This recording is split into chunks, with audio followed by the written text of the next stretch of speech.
Hello दोस्तों, मैं कान्हा ठाकुर आपका तहे दिल से स्वागत करता हूं आपके अपने YouTube channel logic with Lokesh में। तो जैसा कि आप सभी जानते हैं, हमने पिछले सेशन में सेट नंबर 1 से लेकर सेट नंबर 10 तक के सेट्स को डिस्कस कर चुके हैं और आज हम इस सेशन में सेट नंबर 11 को डिस्कस करने जा रहे हैं। तो जितने भी फ्रेंड्स सेट नंबर 1 से 10 तक के सेशन को अटेंड नहीं किए हैं, तो एक बार उसे अवश्य अटेंड करें। तो चलिए शुरू करते हैं आज का ये सेशन और हमें क्षमा करिएगा दोस्तों, मंडे को हम वीडियो शूट नहीं कर पाए थे। तो चलिए शुरू करते हैं आज का ये हमारा सेशन सेट नंबर 11।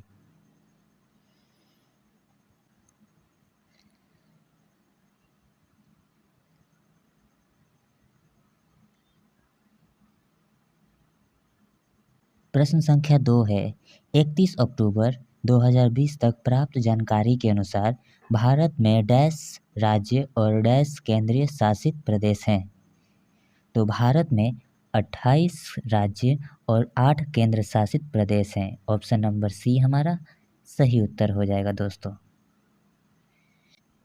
प्रश्न संख्या 3 है, भारत सरकार द्वारा किसी ग्रामीण आवास योजना को पुनः सृजित करके प्रधानमंत्री ग्रामीण योजना का गठन किया गया है।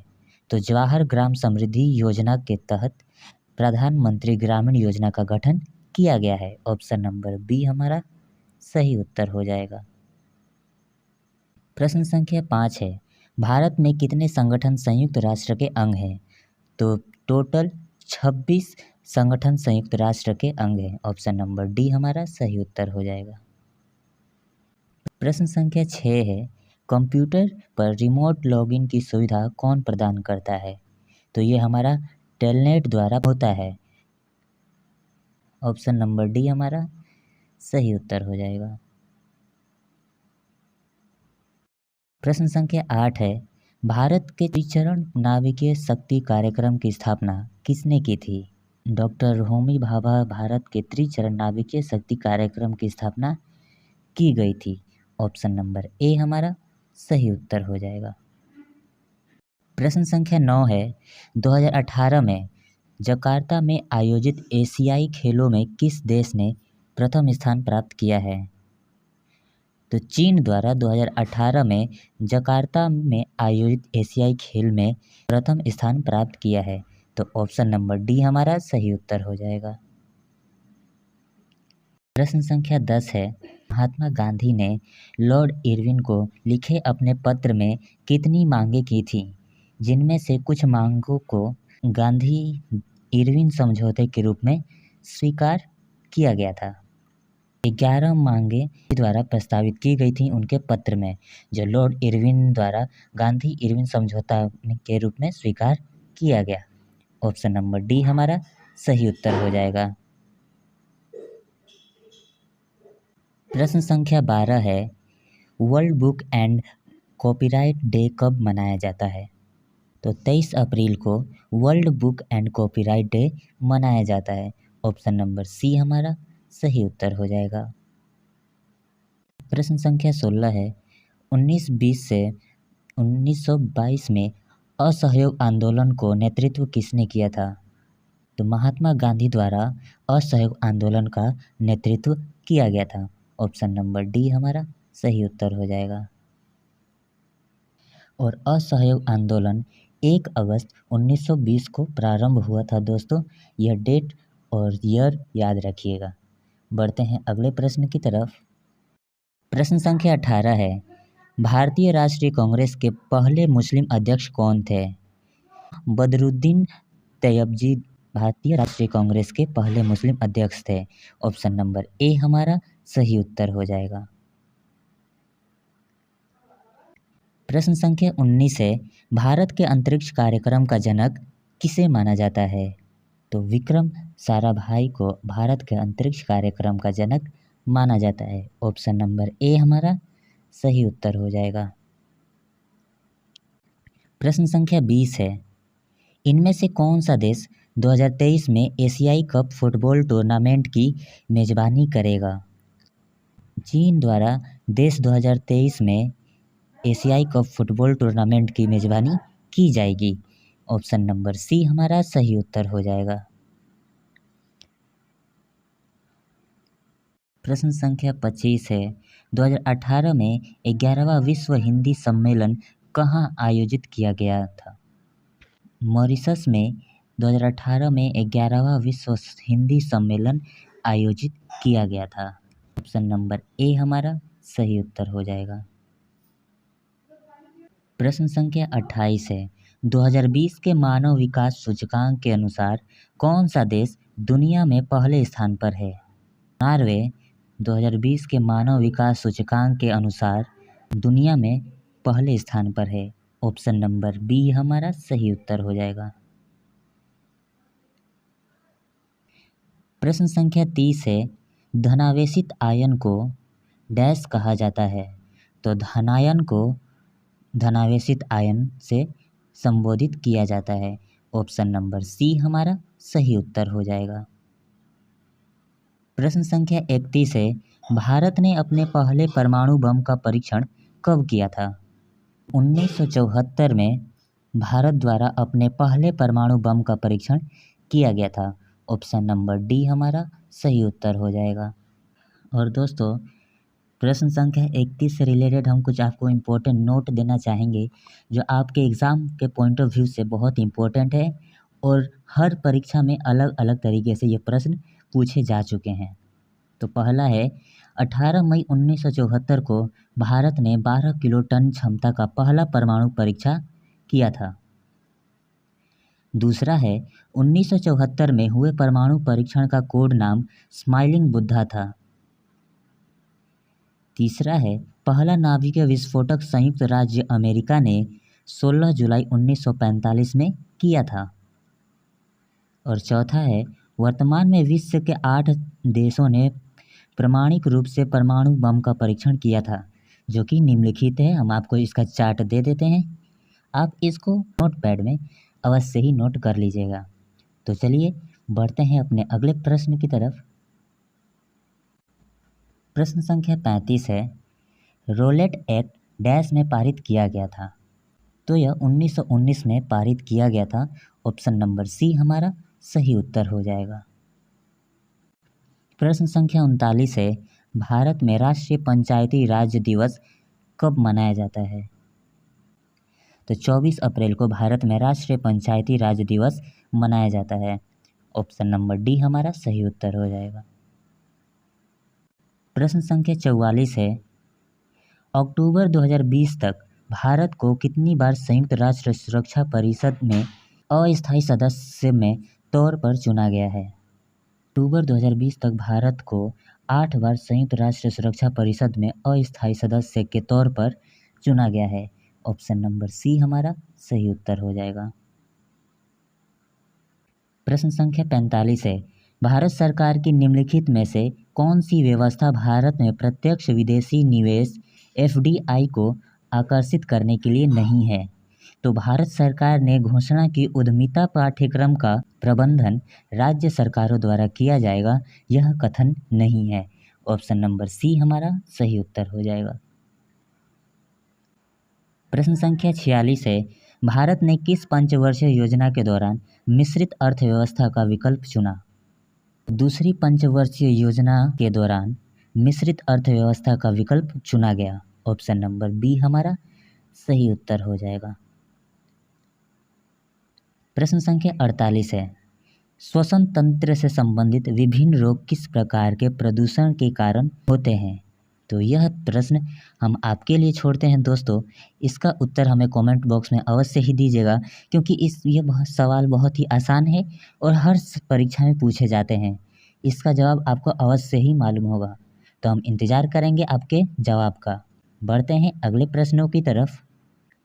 प्रश्न संख्या 51 है, खाद्य श्रृंखला के तीसरे पोषी स्तर में निम्नलिखित में से किसे शामिल किया गया है? द्वितीयक उपभोक्ता को शामिल किया गया है। ऑप्शन नंबर सी हमारा सही उत्तर हो जाएगा। प्रश्न संख्या 52 है, उस तत्व का नाम बताइए जिसका इलेक्ट्रॉनिक विन्यास 287 है। यह हमारा क्लोरीन है। ऑप्शन नंबर सी हमारा सही उत्तर हो जाएगा।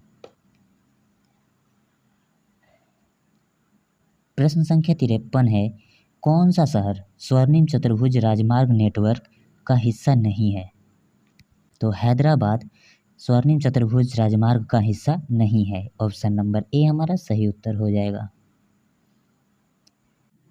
प्रश्न संख्या 55 है, वे प्रसिद्ध भारतीय महिला वकील कौन है जिन्होंने भारतीय दंड संहिता आईपीसी की धारा 377 के विरुद्ध कानूनी लड़ाई का नेतृत्व किया है? मेनका गोस्वामी और अरुंधति कार्टूज द्वारा यह नेतृत्व निभाया गया था। ऑप्शन नंबर सी हमारा सही उत्तर हो जाएगा। प्रश्न संख्या 57 है, दुनिया का सबसे व्यस्त समुद्री मार्ग कौन सा है? उत्तरी अटलांटिक समुद्री मार्ग दुनिया का सबसे व्यस्त समुद्री मार्ग में से है। ऑप्शन नंबर डी हमारा सही उत्तर हो जाएगा। प्रश्न संख्या 64 है, अगस्त 2019 तक प्राप्त जानकारी के अनुसार घरेलू और विदेशी पर्वतारोहियों के लिए हिमालय की कितनी चोटियां ट्रैकिंग हेतु खुली हुई हैं? तो 137 चोटियां ट्रैकिंग हेतु खुली हुई है। ऑप्शन नंबर बी हमारा सही उत्तर हो जाएगा। प्रश्न संख्या 65 है, पर्यावरण और वन के संदर्भ में WCCB का पूर्ण रूप क्या है? World life crime control bureau. Option number A हमारा सही उत्तर हो जाएगा। प्रश्न संख्या 66 है, भारत सरकार ने किस भारतीय मसाले के लिए अमेरिकी पेटेंट को चुनौती दी और उन्हें इसे रद्द करने के लिए मजबूर किया? तो वह भारतीय मसाला हल्दी था। ऑप्शन नंबर डी हमारा सही उत्तर हो जाएगा। प्रश्न संख्या 67 है, 2011 की जनगणना के अनुसार डैश भारत का सबसे अधिक आबादी वाला राज्य है? तो उत्तर प्रदेश भारत का सबसे अधिक आबादी वाला राज्य है। ऑप्शन नंबर बी हमारा सही उत्तर हो जाएगा। प्रश्न संख्या 69 है, भारत ने 2017 में विवादित डैश के संबंध में बीजिंग के खिलाफ विरोध के बाद पहले बेल्ट एंड रोड फोरम का बहिष्कार किया। चीन पाकिस्तान आर्थिक गलियारा। ऑप्शन नंबर ए हमारा सही उत्तर हो जाएगा। प्रश्न संख्या 71 है, निम्नलिखित में से कौन सा कार्बन का एक अपरूप है? तो हीरा कार्बन का एक अपरूप है। ऑप्शन नंबर डी हमारा सही उत्तर हो जाएगा। प्रश्न संख्या 75 है, निम्नलिखित में से क्या कंप्यूटर का एक घटक नहीं है? तो कागज कंप्यूटर का घटक नहीं है। ऑप्शन नंबर डी हमारा सही उत्तर हो जाएगा। प्रश्न संख्या 76 है, केंद्र और राज्य सरकारों द्वारा किस वाटरशेड विकास और प्रबंध कार्यक्रम को लागू किया जा रहा है? तो हरियाली कार्यक्रम को लागू किया जा रहा है। ऑप्शन नंबर बी हमारा सही उत्तर हो जाएगा। प्रश्न संख्या 77 है, द्वितीय विश्व युद्ध से प्रभावित देशों में बच्चों और माताओं को आपातकालीन भोजन और स्वास्थ्य देखभाल प्रदान करने के लिए संयुक्त राष्ट्र द्वारा कौन सी एजेंसी बनाई गई थी? तो यूनेस्को एजेंसी को बनाया गया था। ऑप्शन नंबर ए हमारा सही उत्तर हो जाएगा। और यूनेस्को की स्थापना 16 नवंबर 1945 में किया गया था। इसको याद रखिएगा दोस्तों। WHO की स्थापना 7 अप्रैल 1948 को किया गया था। और IMF की स्थापना औपचारिक रूप से 27 दिसंबर 1945 को किया गया था। सैद्धांतिक मंजूरी ब्रिटेन वुड्स सम्मेलन द्वारा 1944 में दिया गया। तो ये कुछ इम्पोर्टेंट्स नोट्स था इसके रिलेटेड में जो हमने आपको दे दिया है, तो इसको अवश्य ही अपने कॉपी में नोट कर लीजिएगा। बढ़ते हैं अपने अगले प्रश्न की तरफ। प्रश्न संख्या 79 है, खिलाफत आंदोलन का नेतृत्व किसने किया था? शौकत अली और मोहम्मद अली द्वारा खिलाफत आंदोलन का नेतृत्व किया गया था। ऑप्शन नंबर ए हमारा सही उत्तर हो जाएगा।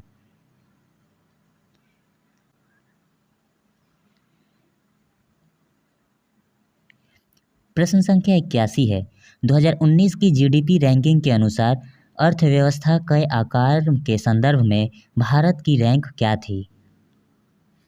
2019 की GDP रैंकिंग के अनुसार अर्थव्यवस्था के आकार संदर्भ में भारत की रैंक 5वीं थी। ऑप्शन नंबर बी हमारा सही उत्तर हो जाएगा। प्रश्न संख्या 83 है। 1922 में गांधी जी द्वारा असहयोग आंदोलन स्थगित करने के मुख्य कारण क्या था?